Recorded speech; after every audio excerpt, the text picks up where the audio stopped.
எல்லாருக்கும் வணக்கங்க. இன்றைக்கி நம்ம என்ன பண்ண போகிறோன்னா, ராகியில் ஸ்வீட் பண்ண போகிறோம். அதை எப்படி பண்ணுறதுன்னு தான் நான் சொல்ல போகிறேன். நான் வந்து இந்த டம்ளரில் ராகி எடுத்து ஓவர் நைட் நான் ஊற வச்சுட்டேன். இது வந்து ஒரு 100 கிராம் அந்த மாதிரி இருக்கும். அதை வந்து நான் ஓவர் நைட் ஊற வச்சு கழுவி வச்சுட்டேன். இப்போ வந்து இதை மிக்சியில் போட்டு அரைச்சி எடுத்துக்கலாம். இது ஊற வச்ச தண்ணி நான் நல்லா நைட்டே நல்லா கழுவி அலசி ஊற வச்சுட்டேன். அதனால் இந்த தண்ணி நைட்டே ஊறினனால இந்த தண்ணி சத்து தான் நம்ம இதை சேர்த்தே ஆட் பண்ணி நம்ம அரைச்சிடுவோம். அந்த ராகிக்கு ஏற்ற மாதிரி தண்ணி 100 கிராம் ராகிக்கு ஏற்ற மாதிரி நான் தண்ணி ஊற்றிருக்கேன்.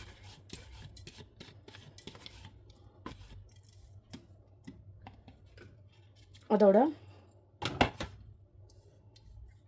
நம்ம வந்து கொஞ்சோண்டு தான் தேங்காய் பூ பார்த்துக்கோங்க. இது ஒரு 2-3 டேபிள் ஸ்பூன் இருக்கும் தேங்காய் பூ.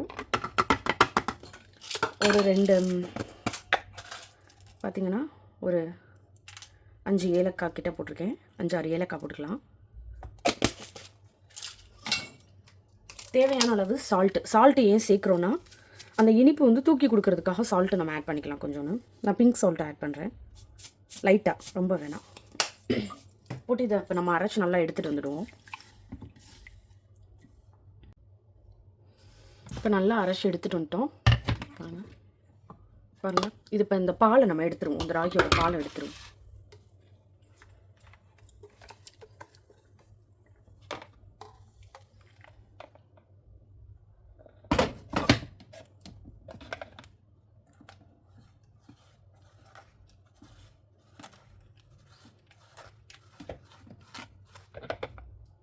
இப்போ பார்த்தீங்கன்னா 1 டம்ளர் ராகிக்கு நான் 1/2 டம்ளர் தண்ணி ஊற்றி நான் அடித்தேன். இன்னும் நான் 1.25 டம்ளர் கூட நான் எடுத்துக்கிறேன். தாராளமாக நீங்கள் 1 டம்ளர் இந்த 1 டம்ளர் ராகிக்கு 2 டம்ளர் தண்ணி கூட எடுத்து ஊற்றி அடிச்சுக்கலாம், பால் எடுக்கலாம். நான் இன்னும் ஒரு 1.5 டம்ளர் தண்ணி ஊற்றி எடுத்துகிட்டு வந்து உங்களுக்கு காமிக்கிறேன். இருக்குங்க. இப்போ பார்த்துக்கோங்க, நான் திருப்பி வந்து ஒரு 1.25 டம்ளர் தண்ணி ஊற்றி அடித்து எடுத்துகிட்டு வந்திருக்கேன். இந்த பாலை நம்ம இப்போ வடிகட்டிக்கணும்.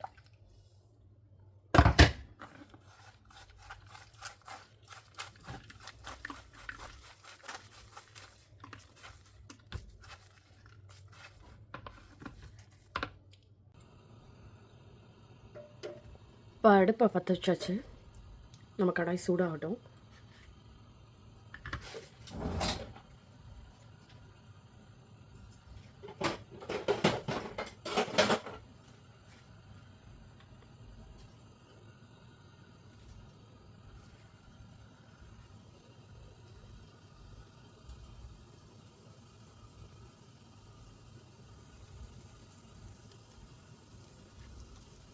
இப்போ இந்த பால் நம்ம எடுத்து வச்சுருக்க அந்த ராகி பாலை நம்ம ஊற்றி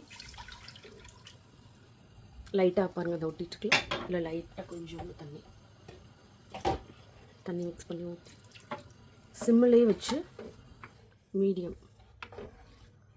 சிம்மிலே வச்சு கிளறுங்க. இல்லாட்டி அந்த திரளாக வந்துடும். இந்த பார்த்திங்களா, அந்த வர ஆரம்பிக்குது பாருங்கள், அந்த மாதிரி வந்துடும். அதனால் சிம்மிலே வச்சு கிண்டணும்.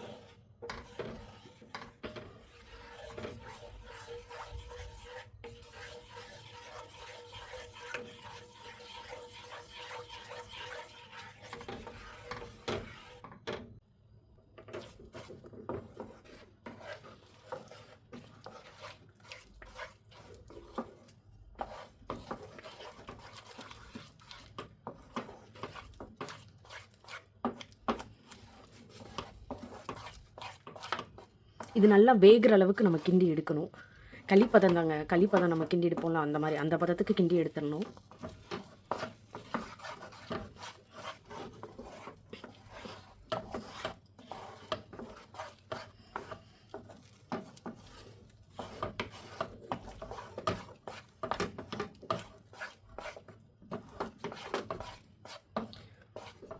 பார்த்தீங்களா, அந்த களிப்பதத்துக்கு நம்ம அந்த மாதிரி வந்துடணும். வேகணும். நம்ம களி எப்படி வேகும் அந்த மாதிரி இந்த கம்பு பாலும் நல்லா வேகிற அளவுக்கு கிண்டி எடுத்துடணும். இப்போ தண்ணியில் எப்படி வெந்துருச்சா என்னன்னு கண்டுபிடிக்கிறதுக்கு தண்ணியில் நம்ம வந்து கையை நனைச்சிட்டு லைட்டாக அப்படி தொட்டு பார்த்தோன்னா வேகணும். இன்னும் லைட்டாக கையில் ஒட்டுது, இன்னும் கொஞ்சம் வேகணும்.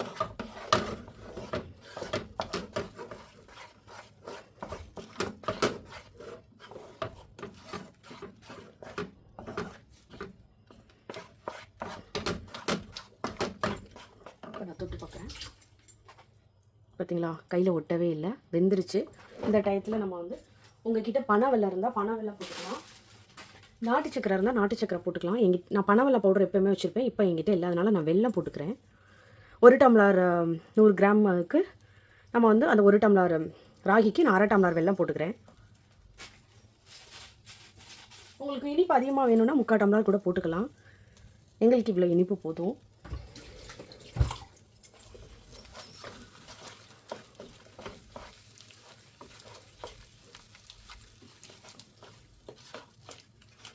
இதே பனவெல்ல பவுடர்னா நமக்கு வந்து 3/4 டம்ளர் தாராளமாக போடலாம். ஏன்னா பனவெல்லம் வந்து இனிப்பு கம்மி. நீங்கள் எவ்வளோ போட்டாலும் இனிப்பு கம்மியாக தான் உங்களுக்கு சுவை எடுத்து கொடுக்கும். தாராளமாக 3/4 டம்ளர் போடலாம். 1 டம்ளர் ராகிக்கு 3/4 டம்ளர் பனவெல்ல பவுடர் போடலாம். வெல்லம் இது ரொம்ப இனிக்குன்றனால நான் 1/2 டம்ளருக்கு தான் போட்டிருக்கேன்.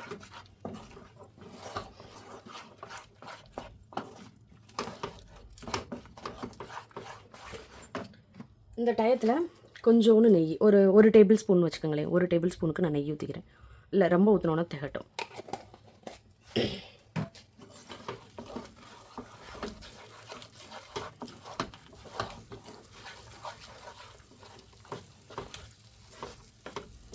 இதை பார்த்தீங்களா, அல்வா பதத்துக்கு வந்துருச்சு. அந்த சட்டியில் நம்ம ஒட்டக்கூடாது. நம்ம கிண்டும் போது அந்த பதத்துக்கு வரணும்.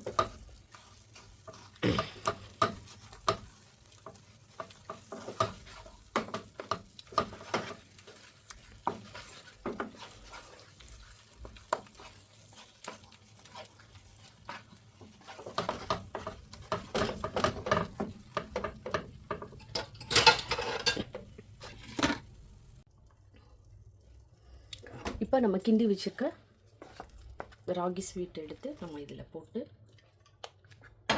விட்டுருப்போம். இது ஆறட்டும். ரொம்ப அருமையாக இருக்குங்க. ட்ரஸ்ட் மீ, ட்ரை பண்ணி பாருங்கள். உண்மையிலே ரொம்ப சுவையாக இருக்கும். குழந்தைங்களும் விரும்பி சாப்பிடுவாங்க. ரொம்ப வந்து ஹெல்த்தானது. இந்த மாதிரி செஞ்சு கொடுத்தோன்னா ஒரு சில குழந்தைங்கள்லாம் ராகி தோசை, ராகி இட்லி அந்த மாதிரி சாப்பிட மாட்டாங்க. நம்ம இந்த மாதிரி செஞ்சு கொடுக்கும்போது கண்டிப்பாக விரும்பி சாப்பிடுவாங்க. வீட்டில் ட்ரை பண்ணி பார்த்துட்டு எப்படி இருக்குன்னு கமெண்டில் சொல்லுங்கள். இப்போ பார்த்தீங்கன்னா இதில் லைட்டாக கீ நம்ம மேலே அப்ளை பண்ணிக்குவோம். ஒரு ப்ரஷ்ஷில் எடுத்து லைட்டாக கீயை வந்து உருக்கி யூஸ் பண்ணுங்கள். அதுதான் ரொம்ப நல்லது. நம்ம உருக்காமல் அப்படியே சாப்பிட்டோம்னா அது உள்ளே போய் நமக்கு கெட்ட கொலஸ்ட்ராலாக மாறிடும். கீ எப்போயுமே உருக்கி சாப்பிட்றது நல்லது. ஸோ இப்போ நம்ம வந்து இதை அப்ளை பண்ணியாச்சு. அப்ளை பண்ணிவிட்டு இதை உங்களுக்கு பிடிச்ச ஷேப்பில் கட் பண்ணி சாப்பிட்டு பாருங்கள்.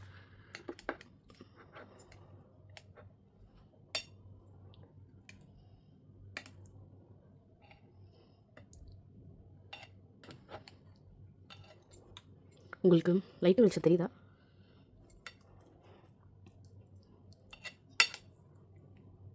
ஃபஸ்ட்டு இதான் நல்லா வந்திருக்குங்க.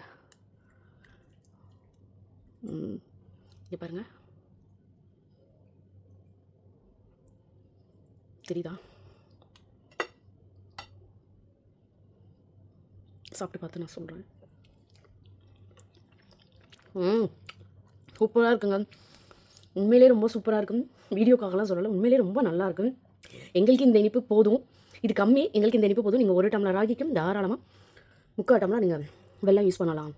இன்னும் இனிப்பு வேணுங்கிறவங்க 1:1 ரேஷியோவில் கூட யூஸ் பண்ணலாம். ரொம்ப சூப்பராக இருக்குங்க. குழந்தைங்களுக்கு இந்த மாதிரி செஞ்சு கொடுங்க. இப்போ பாருங்கள், நம்மளோட ராகி ஸ்வீட் ரெடி ஆயிடுச்சு. வீட்டில் செஞ்சு பாருங்கள், ரொம்ப நல்லாயிருக்கும். பிடிச்சிருந்தா லைக் பண்ணுங்கள், ஷேர் பண்ணுங்கள், கமெண்ட் பண்ணுங்கள். உங்களுக்கு என்ன ரெசிபி வேணும்னு கமெண்ட்டில் மென்ஷன் பண்ணுங்கள். நான் கண்டிப்பாக பண்ணுறேன். Welcome again Tamil kitchen Dubai. Happy home cooking.